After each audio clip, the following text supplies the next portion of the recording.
In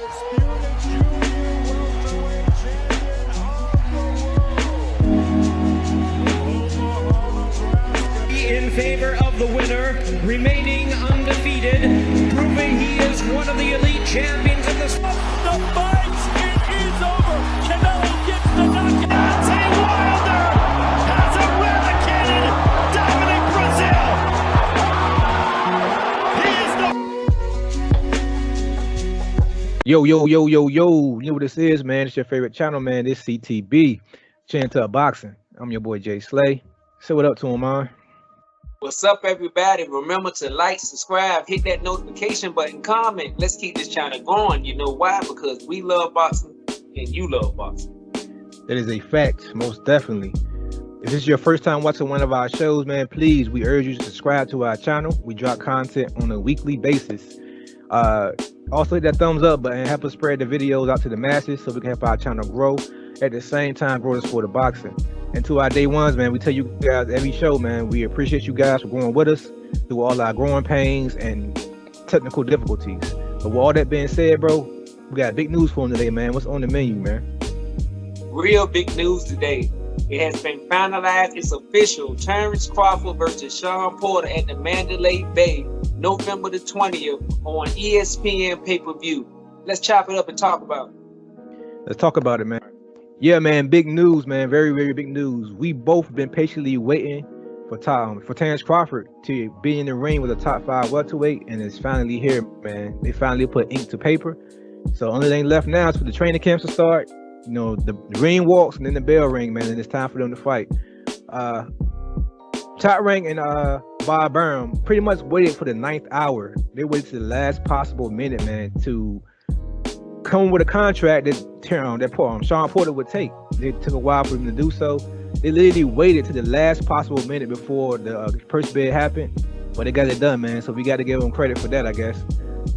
So we're gonna talk about, man, what really happened and what promotional company actually won in the deal. It was a give and take between Al Heyman and PBC and Top Rank and Bud Crawford. So we're gonna chop it up, man, and see which promotional company actually came out on top with the deal. I'm gonna go first. I'm gonna start on what I actually think is gonna be a big factor in the promotion of this fight, which is the fact that it's a all ESPN plus promotion. They pretty much have all promotional rights. They have all promotional responsibilities. So they are in charge of how big this fight can possibly be. And by it being on pay-per-view, I'm hoping that they put a marketing push behind it. They're not known to do so, but I'm gonna let you chop that part up, man. What is your thoughts about ESPN being in charge of the promotional responsibility and rights of this fight? As a boxing fan, I'm afraid because when it comes to promoting and building up a fight, Showtime is the best at it. Fox is right behind them, and ESPN is way back there as far as promoting and building up a fight.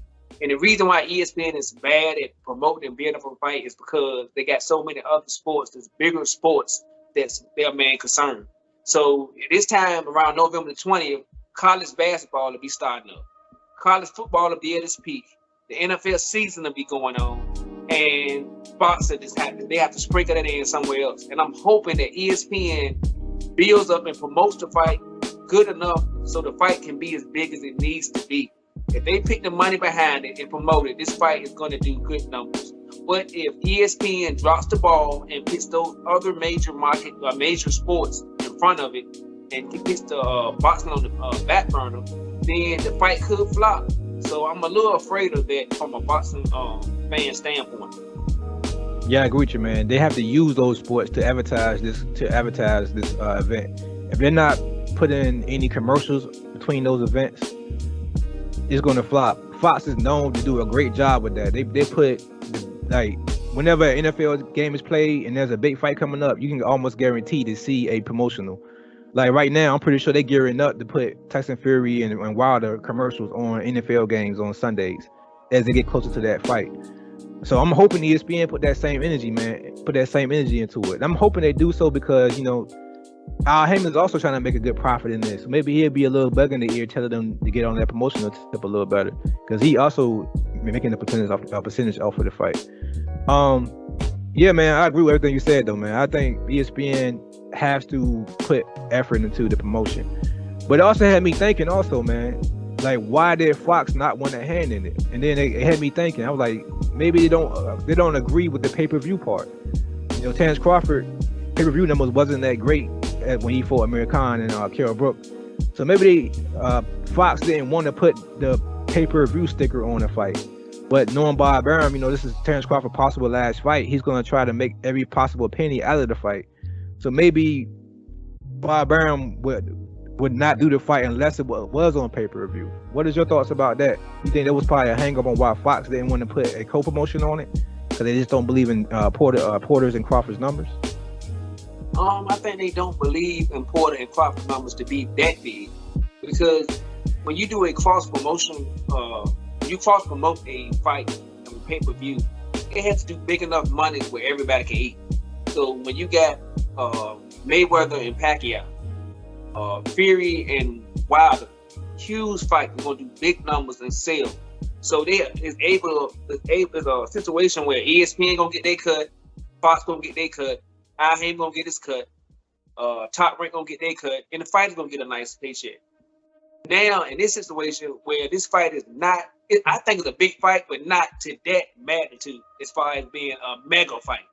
So if it's not a mega fight and you're trying to split it between two promotional banners on two different networks, I don't know if it's going to get that many pay-per-view sales where everybody's going to be happy about, you know, the return on it. So I guess Heyman, I'm guessing, became more of a advisor more than a promotional banner for this fight. And they just advised him to go over there. And I think Top Rank and Heyman stepped up because I think he heard the whispers before it went to first bid that people like Eddie Hearns wanted their hands on this fight, Thriller wanted their hands on this fight, and PBC wanted their hands on this fight. So he said, "Oh hell no, I'm gonna make this deal before we go to first bid," because he wanted to have his hands on the fight. So I think Top Rank and Bob Arum did the right thing. Made that deal before it went to first bid, so big up to him for doing that, because now they get to keep their hand in the jar and keep everybody else's hand out of the jar. I agree. They didn't come out with the numbers on it. That's why I was I wanted to know. I wanted to know what was did Bob Arum give in to the demands of Shawn Porter? I think Shawn Porter wanted like $4 million. Was it? Was like $4 million or something? Yeah. So I want to know, was it a $4 million flat rate that he gave, or did he actually give him a percentage now? Because like I said, doing purse bid, he was pretty much guaranteed a 40% split on a purse bid. So if I'm Shawn Porter, I'm not taking less than that. You know what I'm saying? I'm not taking less than the 40% purse split, especially that close to the purse bid. Like literally the day before going to purse bid, you have to offer me that. If not, then it is what it is. I'm just gonna wait the purse bid. So I'm just curious on, did Bob Arum actually give in to that? And if he did give in to that, was that the reason why he said, okay, if I'm gonna give you 40%, then you have to give me promotional rights to this fight. You have to put it on ESPN. That's kind of what I'm thinking. That's my opinion. I think it's how the negotiation probably went. That's why Fox didn't have a hand in it when it comes to that. Because then you have to give Fox promotional credit. And Bob Arum was like, yo, I'm not giving you 40% and getting you promotional credit. You have to pick up either or. So that's just me using my business brain a little bit and try to chop it up on what I think happened. Let's talk about the matchup a little bit, man. We're not gonna give our predictions yet, but you know, we both got different opinion on this fight. We've been talking about this fight now for a while. The length of time out of the ring for both fighters has been pretty long, man. But I think Porter been out of the ring a little longer than Crawford. I think. I can't believe it. His last fight was Fun Four. When was that? The Fun Four fight? That was the summer one. This past summer. I think it was late. Right before the summer, maybe like May. Something. Right, and I think he fought Amir Khan a few months before that, so it was right around the same time. I'm pretty sure, close to around the same time. No. Let's pull up on box. Hold on a second. Yeah, pull it up right quick while you looking at it, because Terrence Crawford last fight wasn't Amir Khan. It was Kell Brook, wasn't it? It was Kell Brook, yeah. Kell Brook, and that was last year. That was like 2020, December, I think. And I think Shawn Porter's last fight was August of 2020. He fought Sebastian from 4 Mile. Can't pronounce his name. Oh, but yeah. It was August. It was in the summer. That was Terrence Crawford's last fight was November. So yeah, they're pretty close together. They did 2 months apart. He fought Kell Brook in November of 2020. Okay. So they're about the same time, around the end of summer, beginning of fall. of last year. It's not that actually not that far away, about a year ago. So both of them been out the ring for about a year. They're both the same exact age. They're both 33 years old, man. So it's on paper, man, it's a close to even fight. They have two different styles. One guy has not been proven on the top 5 level. One guy kind of fell short twice on the top 5 level. So what's your thoughts, man, about that? What's some of the keys on paper right now that you see will be a factor in the fight? To me, the biggest key in the fight is who can oppose their will. I feel like it's two different styles, like you said. Shawn Porter wants to make it he don't want Terrence Crawford to get comfortable. He wants to be unpredictable. He wants the pace to be fast, so Terrence Crawford can't think and be the magician he is in the ring. And he wants it to make it a wild, sloppy, you know what I'm saying, fight. And I think Terrence Crawford is the same way in the opposite direction. He wants to make it a controlled generalship, control the pace, move around, do what he want to do on his own time and not forced into things. So to me, it's going to be very interesting to see who can oppose their game plan on either or. Yeah, mine is pretty simple. Mine is going to be who hit the hardest. I think this is a clash of styles that both guys are going to get hit. This is a clash of styles. Crawford is known to have a dog in him, so he's known to sit down and go to war with you when he needs to. And that's all Porter knows is Porter is going to be in your chest to make you fight. So at some point, they both want to land clean on each other. So at some point, one of them want to catch the respect of the other person to make them realize that I can't be reckless with this guy. So that's my giveaway. It's going to be either Terrence Crawford saying, I got to get on my bicycle a little better because this guy he hit a little harder than I thought, and he got to change his style up a little bit. Or it's going to be Shawn Porter like, oh, that shit kind of hurt right there. I can't come in like I did just a minute ago. That shit kind of hurt. He might hurt me if I go in like that again. And then that's the thing right there. I think it's no question that Terrence Crawford punches harder than Shawn Porter, but we know that Shawn Porter has a better chin. He has a great chin. So, like I said, can his chin? I disagree. I disagree, man. I seen Adrian Broner put Shawn Porter on the man. It was a flash. Man, I don't want to. If people say a person touching the mat with their hand is less effective than a person touching the ring with their butt, it's a difference for the other person. Come on now, use your common sense. One got knocked off his feet on his ass, and then when he fought Keith Thurman, he was dazed. When he fought Keith Thurman, he was dazed a few times. And Mean Machine has been shown to be a puncher. He actually just finished putting Ortiz on his ass. So Mean Machine wound up showing to be a puncher heavy. And we know Gamboa had decent power. He was just a little too small for that weight class. But he had power. He was known for knocking out. He was known as Mini Mike Tyson a little while ago. So to me, both of their chins are equal. I'm being honest. I never seen Terrence Crawford put on his butt. Being honest, especially from one punch. It was one hook that put Terrence Crawford or Shawn Porter on his butt for Adrian Broner. And I remind you also, Adrian Broner was a smaller fighter coming up from a lighter weight. So I can't give the chin edge to Shawn Porter. I know people want to say Bud has a suspect chin because they see him dazed, but I seen Shawn Porter on his ass, and I seen him dazed multiple times. He got put on Chris against Errol Spence. He got dazed against Keith Thurman twice. I mean, come on. Yeah, days. Okay, but I still think his chin is better than Terrence Crawford.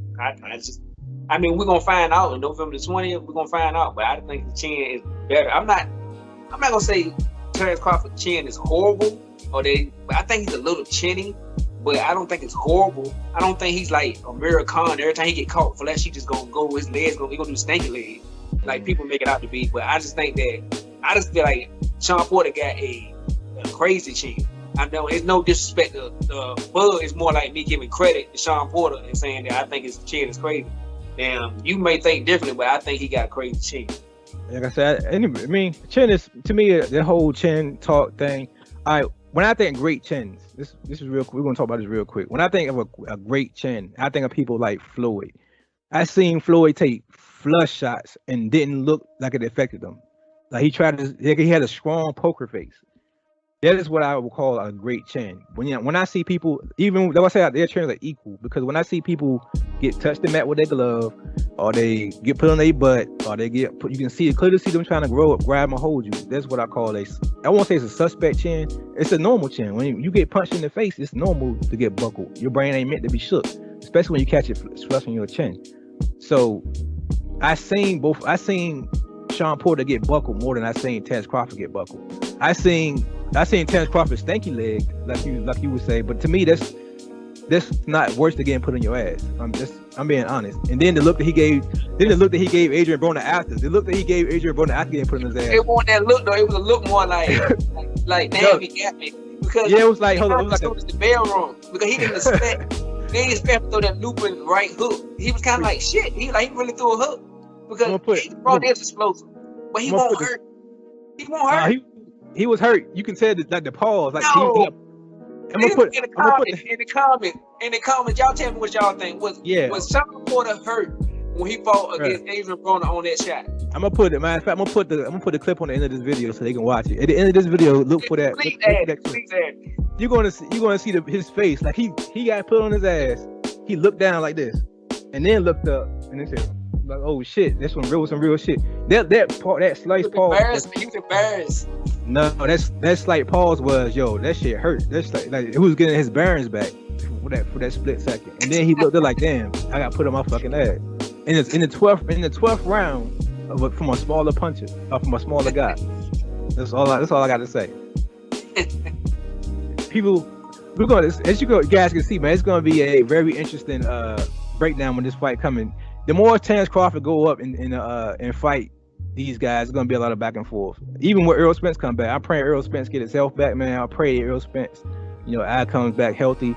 I don't want to see his career end on that note because he had such a promising career, and I'm glad that they caught his injury on time before he actually got worse. Because me and my boy Mon here, the main reason why we started this whole podcast, the main debate that we had since the first week we met each other was who will win a fight between Errol Spence and Terence Crawford. I am upset. I am upset it took this long to have that fight. I would be even more upset that it got derailed because of a, possible car injury. Cause I still feel that I got hurt in the car injury. Just my honest opinion. It would hurt my pride that that's to be what ends the fight. You know what I'm saying? Or say if they actually do have to fight and then I get re-injured in the fight. To me, that would kill the fight. Like I wouldn't even give Terence Crawford credit because you re-injured the eye that was hurt in a car accident. You know what I'm saying? And so it's already a tainted fight, in my opinion. What you think about that in closing?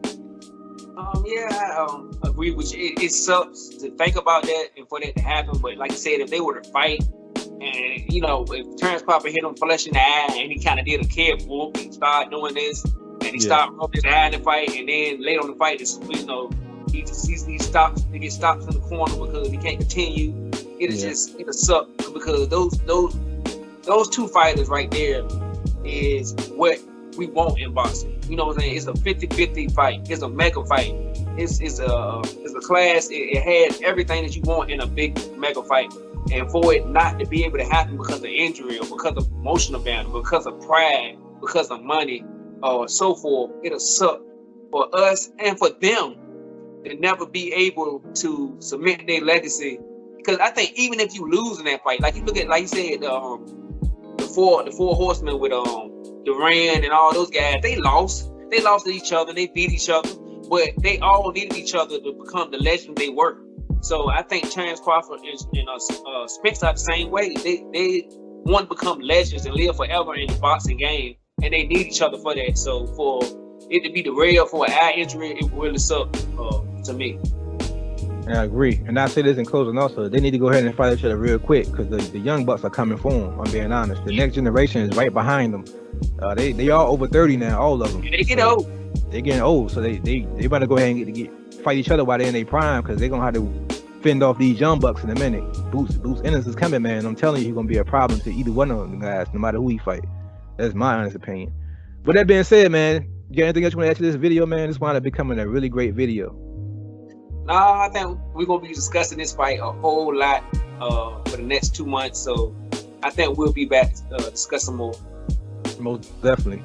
But that being said, man, watch out for the end of the video, man. I might have that clip in this video. Please. Shawn Porter being put on his ass. Please let me know what y'all think. Am I tripping or is he tripping?